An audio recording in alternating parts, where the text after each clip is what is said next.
Assalamualaikum warahmatullahi wabarakatuh. Perkenalkan, nama saya Tasya Renita Resti Idrus dari kelas 3A dengan NIM 1001210043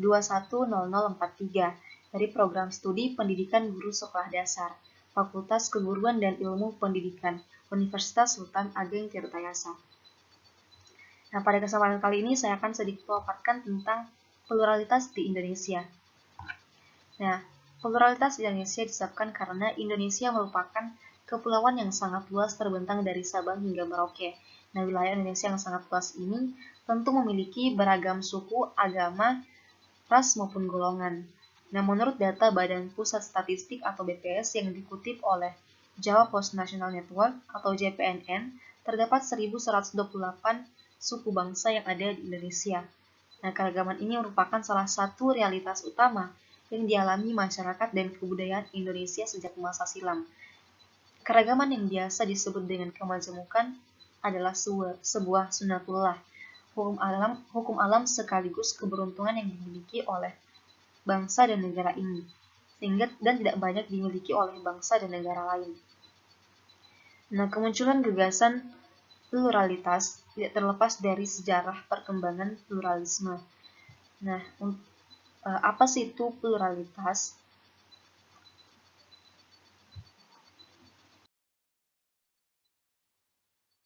Nah, jadi pluralitas adalah kata benda yang menerangkan kenyataan kemajemukan. Artinya pluralitas merupakan pengakuan akan keberagaman suku, agama, ras, dan antar golongan atau sara dengan menghormati dan menghargai seluruh karakteristik masing-masing. Maka dapat disimpulkan bahwa masyarakat plural adalah masyarakat yang terdiri atas dua atau lebih unsur atau tatanan sosial yang hidup berdampingan, tetapi tidak bercampur dan menyatu dalam satu unit politik tunggal. Nah, pluralitas juga dapat diartikan sebagai pengakuan akan eksistensi yang beragam dengan seluruh karakteristik dan kekhususannya masing-masing. Dengan demikian, pluralitas merupakan sebuah kondisi yang menyadari akan keberagaman atau kemajemukan dalam menjalani kehidupan bersama dengan sikap saling menghargai dan menghormati serta memahami berbagai perbedaan dari karakteristik masing-masing, baik itu dari suku, agama, ras, dan antar golongan. Pluralitas atau keberagaman tersebut layak dijadikan kebanggaan karena merupakan salah satu kekayaan yang dimiliki oleh bangsa Indonesia. Namun perlu kita ketahui bahwa dengan adanya keberagaman ini, tersebut bisa menimbulkan percikan-percikan dalam kehidupan di masyarakat. Nah, hal itu biasanya disebabkan karena adanya perbedaan yang terdapat dalam sebuah suku, agama, ras, dan antar golongan tersebut. Nah, dari pluralitas ini ada berbagai macam-macam perbedaan yang dialami dari bangsa Indonesia.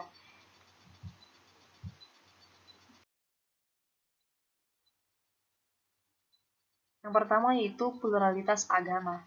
Kemudian yang kedua pluralitas budaya, kemudian pluralitas suku bangsa, dan pluralitas pekerjaan. Namun dari pluralitas agama adalah istilah khusus dalam kajian-kajian agama sebagai terminologi khusus. Istilah ini tidak dapat dimaknai sembarangan, misalnya disamakan dengan makna istilah toleransi, saling menghormati atau mutual respect, dan sebagainya, sebagai satu paham ismu yang membahas cara pandang terhadap agama-agama yang ada. Istilah pluralisme agama telah menjadi pembahasan panjang yang dialami oleh kalangan-kalangan ilmuwan dalam studi agama-agama atau religious studies. Kemudian pluralitas budaya. Nah, pluralitas budaya sering disamakan dengan istilah multikulturalisme. Dua istilah tersebut memang memiliki kesamaan tapi memiliki makna yang berbeda. Nah, multikulturalisme ini merupakan paham atau ideologi yang menganjurkan masyarakat untuk menerima dan menganggap keanekaragaman budaya adalah hal yang ada dalam suatu wilayah. Nah, sedangkan pluralitas menurut Koncaraningrat merupakan dua macam tradisi kebudayaan atau lebih yang membagi masyarakat ke dalam golongan sosial yang berbeda-beda. Sedangkan menurut E.B. Taylor, kebudayaan merupakan suatu yang meliputi pengetahuan, kepercayaan, seni, kesusilaan, hukum adat, istiadat, kesanggupan, serta kebiasaan masyarakat. Maka dengan adanya pluralitas budaya dalam suatu negara diperlukan nilai-nilai dan norma-norma yang mengaturnya untuk mencakup segala yang ada dalam kebudayaan tersebut. Nah, kemudian yang ketiga, pluralitas suku bangsa. Suku bangsa adalah golongan sosial yang dibedakan dari golongan-golongan sosial lainnya, karena mempunyai ciri-ciri yang paling mendasar dan umum yang berkaitan dengan asal-usul, tempat asal, serta kebudayaannya. Nah, suku bangsa merupakan suatu golongan manusia yang terikat oleh kesadaran dan identitas dalam suatu kebudayaan. Nah, suku bangsa juga dapat diartikan sebagai gabungan sosial yang dibedakan dari golongan-golongan sosial karena mempunyai ciri-ciri paling mendasar dan umum berkaitan dengan asal-usul, tempat, serta kebudayaan. Kemudian yang keempat yaitu pluralitas pekerjaan. Nah, salah satu ciri khas masyarakat modern dan kelompok sosial dan mungkin merupakan pengemudi untuk kemajuan dalam ilmu pengetahuan, masyarakat, perkembangan ekonomi. Nah, dalam pluralitas tersebut ada perbedaan-perbedaan yang meliputi dari pluralitas agama, budaya, suku bangsa, dan juga pekerjaan. Dari perbedaan pluralitas agama, di mana masyarakat Indonesia menganut agama Islam, Kristen Protestan, Kristen Katolik, Hindu, Buddha, dan juga Konghucu. Nah, meskipun terdapat perbedaan agama, hendaknya saling menghargai dan menghormati berbagai pemeluk agama tersebut. Di mana agama Islam terdapat 3 teori mengenai proses masuknya agama Islam ke Indonesia, yaitu teori Makkah, Persia, dan Gujarat. Kemudian pada agama Hindu, menurut catatan sejarah, agama Hindu sudah memasuki ke Indonesia sejak sebelum abad ke-5 Masehi. Nah, hal ini juga diperkuat dengan ditemukannya prasasti Kerajaan Kutai di Kalimantan Timur. Kemudian agama Buddha, sama seperti halnya dengan agama Hindu, agama Buddha juga agama Hindu juga masuk dalam Indonesia pada abad ke-5 Masehi.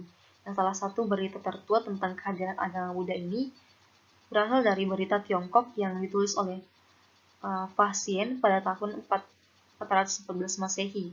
Disebutkan bahwa di kerajaan Tarumanegara terdapat para pemeluk Buddha walaupun tidak banyak.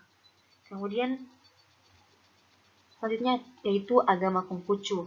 Nah, agama Konghucu ini diperkirakan masuk ke Indonesia sejak ratusan tahun lalu. Terdapat yang ditandai dengan adanya kelenteng-kelenteng sebagai tempat ibadat umat Konghucu.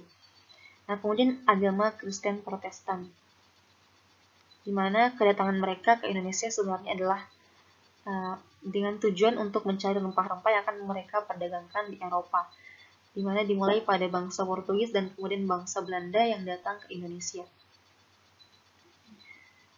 Nah, selanjutnya yaitu agama Kristen Katolik, yang dimana menyatakan bahwa agama ini masuk ke Indonesia tepatnya di Sumatera Utara sekitar abad 8 Masehi.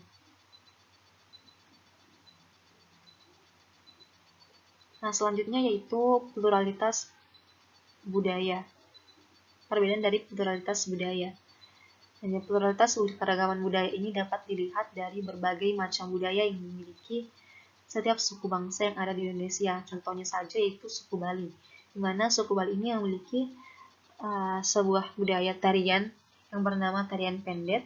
Sebagai ciri khasnya juga sebagai contoh yaitu suku Jawa, tepatnya di Jawa Timur, yang memiliki tarian remo sebagai ciri khas mereka. Nah, hal inilah yang dinamakan dengan keragaman budaya atau pluralitas budaya.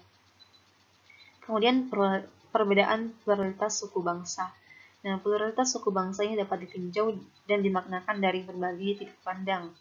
Kemudian yang keempat yaitu pluralitas pekerjaan, di mana salah satu ciri khas masyarakat modern dan kelompok sosial saat ini, di mana mungkin merupakan pengemudi untuk kemajuan dalam ilmu pengetahuan, masyarakat, dan juga perkembangan ekonomi.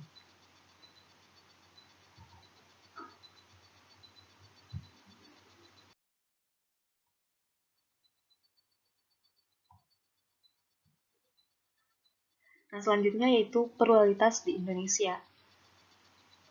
Pada masa lalu, nilai-nilai pluralitas atau kemajemukan bangsa Indonesia dirangkum dalam wawasan Nusantara. Nah, konsep wawasan Nusantara mampu menjadi wadah pluralitas yang terdapat dalam masyarakat beragam suku, agama, ras, dan antar golongan atau sara. Nah, adapun penerapan dari hal tersebut dalam dibentuknya yaitu Sumpah Pemuda, dan setelah merdeka lebih dikenal dengan sebutan ideologi Pancasila. Kemudian Pancasila dengan Bhinneka Tunggal Ikanya lah yang menjadi alat pemersatu kemajemukan masyarakat Indonesia. Oleh karena itu, kemajemukan yang terdapat pada bangsa dan negara ini haruslah dipelihara, dirawat, dan juga dimanfaatkan untuk hari ini juga untuk masa depan bangsa Indonesia. Namun, untuk memelihara kemajemukan tersebut tidaklah mudah sejak negara ini terbentuk melalui proklamasi kemerdekaan 17 Agustus 1945 menunjukkan betapa tidak mudahnya memelihara kemajemukan yang dimiliki oleh bangsa Indonesia. Nah, kemajemukan bangsa Indonesia yang awalnya dibanggakan cenderung mengalami disintegrasi sejak jatuhnya Presiden Soeharto pada tahun 1998, yang kemudian diikuti dengan masa yang disebut dengan masa era reformasi, di mana ekonomi dan politik yang terjadi pada masa itu telah mengakibatkan terjadinya krisis sosial budaya, jalinan tenun masyarakat atau fabric of society seolah tercabik-cabik akibat berbagai krisis yang melanda masyarakat. Nah, hal inilah yang mengakibatkan hilangnya kesabaran sosial dalam menghadapi kehidupan yang semakin sulit karena terpaan krisis multidimensi yang begitu dahsyat. Dalam suasana ini, masyarakat mudah melakukan kekerasan dan anarkis serta tidak mematuhi hukum, etika, serta moral yang berlaku. Nah, penyakit-penyakit sosial inilah yang mengakibatkan timbulnya beberapa benturan-benturan yang mengarah kepada konflik.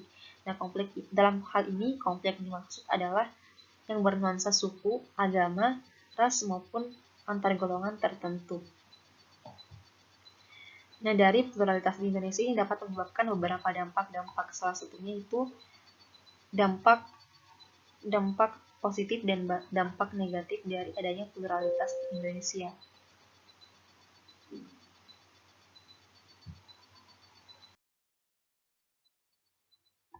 Nah, dari dampak positif pluralitas ini dapat ditinjau dari sudut pandang agama, budaya, suku bangsa, dan juga pekerjaan.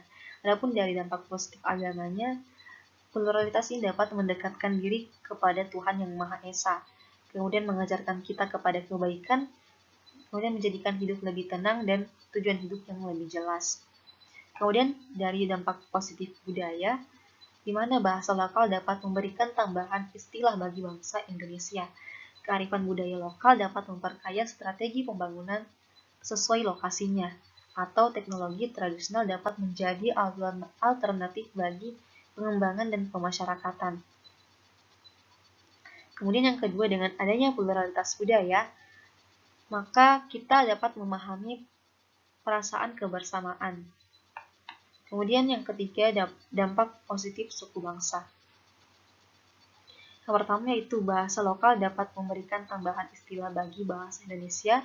Kemudian yang kedua, kearifan budaya lokal dapat memperkaya strategi pembangunan sesuai lokasinya. Kemudian teknologi tradisional dapat menjadi alternatif bagi pengembangan. Kemudian pemasyarakatan teknologis oleh negara ataupun penanggulangan bencana alam. Selanjutnya yaitu dampak positif dari pluralitas pekerjaan. Yang pertama yaitu mempermudah masyarakat negara lain untuk beradaptasi di negara yang terletak di Asia Tenggara.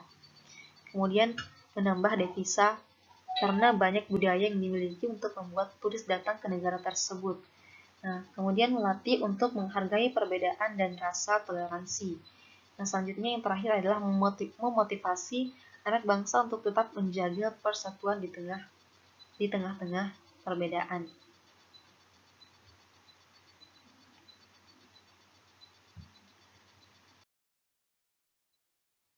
Selanjutnya yaitu dampak negatif dari pluralitas dapat ditinjau dari agama, budaya, suku bangsa, dan juga pekerjaan. Nah, dari dampak negatif pluralitas agama yaitu beberapa kelompok dapat menyalahgunakan seperti munculnya organisasi-organisasi yang dapat memecah persatuan yang ada di Indonesia dengan mengatasnamakan agama Islam. Kemudian yang kedua, adanya perbedaan pendapat dan pandangan yang berujung pada perselisihan karena adanya perbedaan keyakinan ataupun perbedaan agama. Kemudian timbullah yang namanya diskriminasi akibat perbedaan keyakinan atau perbedaan agama. Kemudian yang kedua, dampak negatif dari pluralitas budaya. Dampak negatif pluralitas budaya adalah di mana adanya sistem nilai dan orientasi religi yang berbeda dapat memberikan konflik sosial antar etnis, di mana konflik sosial ini bukanlah bisa berkembang menjadi konflik berdarah dalam skala yang luas dan dapat memakan korban jiwa ataupun bahkan memakan korban harta benda. Misalnya saja yang pernah terjadi di konflik di Kalimantan Barat atau Kalimantan Tengah, Ambon, Maluku, dan juga Poso. Kemudian yang kedua adalah selain itu juga karena sentimen kesukubangsaan seperti konflik yang ditujukan kepada orang Cina, seperti pada peristiwa kerusuhan pada tahun 1998, di mana konflik tersebut terjadi karena perebutan sumber ekonomi yang sengaja diciptakan dengan melibatkan sentimen kesukubangsaan. Kehormatan yang dianggap sudah rusak dapat membuat seseorang melakukan apa saja untuk membalas rasa sakitnya tersebut. Nah, kemudian dampak negatif dari pluralitas suku bangsa. Adanya sistem nilai dan orientasi religius yang berbeda dapat menimbulkan konflik sosial antar etnik. Kemudian dampak negatif dari pluralitas pekerjaan, yang pertama itu bagi beberapa kalangan, perbedaan dapat menimbulkan perpecahan, sehingga timbullah kekerasan akibat kurangnya rasa toleransi dan kurangnya sikap menghargai perbedaan. Kemudian timbul rasa sikap persaingan, kemudian munculnya rasisme atau membedakan antar golongan, dan munculnya egoisme atau sikap individualisme.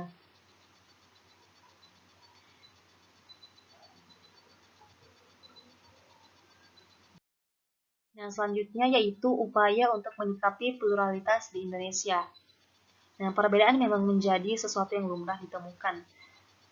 Perbedaan ini tak hanya bisa ditemukan di lingkungan masyarakat, di mana ada penduduk asli dan ada penduduk pendatang, melainkan juga bisa dapat ditemukan dalam satuan terkecil, contohnya saja dalam keluarga sendiri. Nah, setiap orang dalam satu atap tidak dijamin memiliki sifat yang sama atau memiliki sifat pendapat yang berbeda-beda. Oleh sebab itu kita perlu membiasakan diri untuk menerima perbedaan tersebut, sehingga saat mengetahui ada banyak sekali perbedaan saat berinteraksi dengan orang-orang sekitar, maka kita dapat mampu bersikap dengan baik. Nah, kemudian jika ditanya bagaimana untuk menyikapi pluralitas di Indonesia, maka jawabannya adalah dengan menumbuhkan sikap toleransi terhadap semua perbedaan yang telah kita temukan. Jika diri sendiri bisa menghormati orang lain, maka orang lain juga akan menghormati diri kita. Hal ini akan mendorong terbentuknya hubungan sosial yang baik. Nah, oleh sebab itu dalam menyikapi pluralitas di Indonesia memang perlu menunjukkan sikap toleransi. Semakin kita berhati lapang menerima perbedaan, maka semakin mudah bagi kita untuk diterima oleh masyarakat. Sehingga kita bisa hidup berdampingan, saling membantu dan saling melengkapi.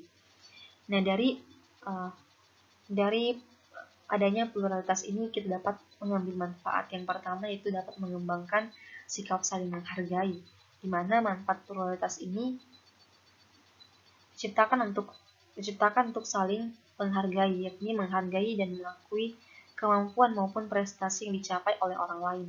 Meskipun kita memiliki agama yang berbeda, ras yang berlainan, etnik yang tidak sama, dan lain sebagainya.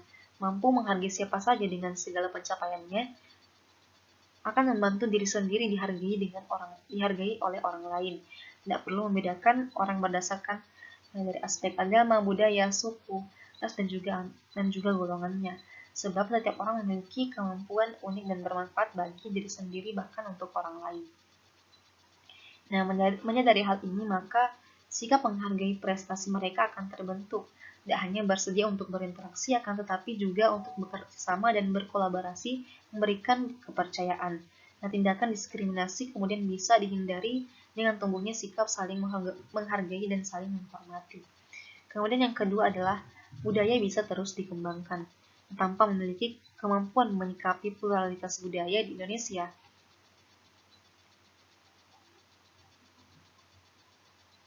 Nah, tanpa memiliki kemampuan menyikapi pluralitas budaya di Indonesia dengan baik, maka bisa memperbesar risiko suatu budaya akan hilang ataupun punah. Sebab yang namanya budaya perlu diturunkan ke generasi selanjutnya agar tetap dapat dilestarikan.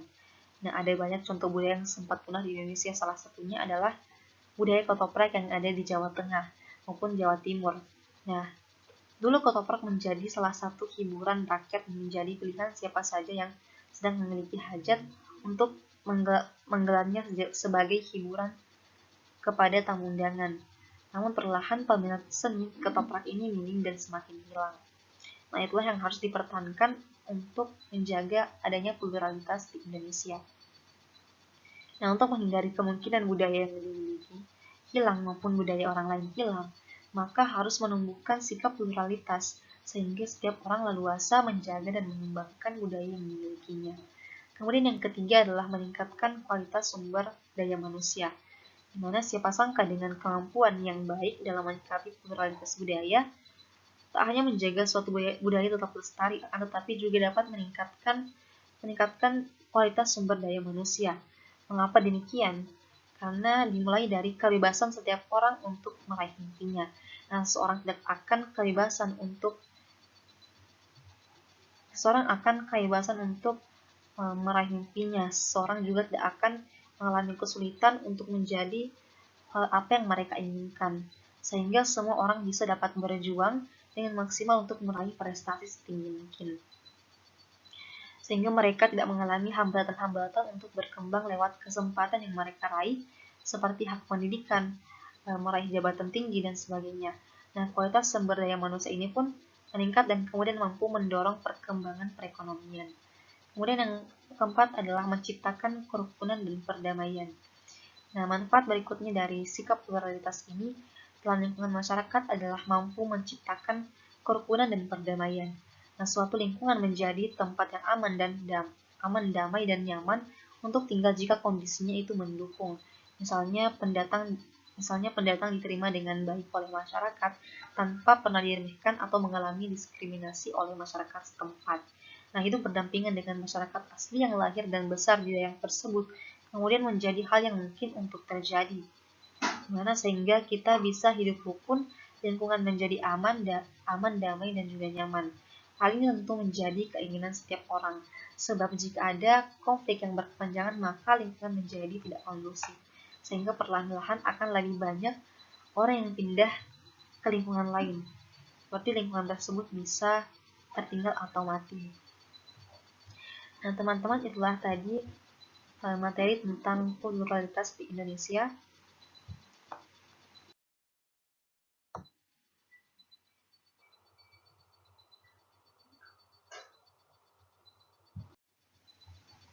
Nah, yang menjadi kesimpulan dari pluralitas di Indonesia ini, dimana kita ketahui bahwa Indonesia merupakan negara kepulauan yang sangat luas dan terbentang dari Sabang hingga Merauke. Yang tentunya Indonesia memiliki beragam agama, suku, ras, dan antar golongan. Nah, keragaman inilah merupakan salah satu realitas yang dialami oleh bangsa Indonesia sejak masa silam. Nah, untuk menyikapi pluralitas tersebut tentunya kita perlu menumbuhkan yang namanya sikap toleransi untuk menghadapi perbedaan atau pluralitas tersebut. Nah, oleh karena itu, bangsa Indonesia haruslah menjunjung tinggi nilai-nilai pluralitas dalam kehidupan bermasyarakat, berbangsa, dan juga bernegara. Nah, mungkin itulah materi pluralitas di Indonesia. Lebih dan kurangnya mohon dimaafkan. Wassalamualaikum warahmatullahi wabarakatuh.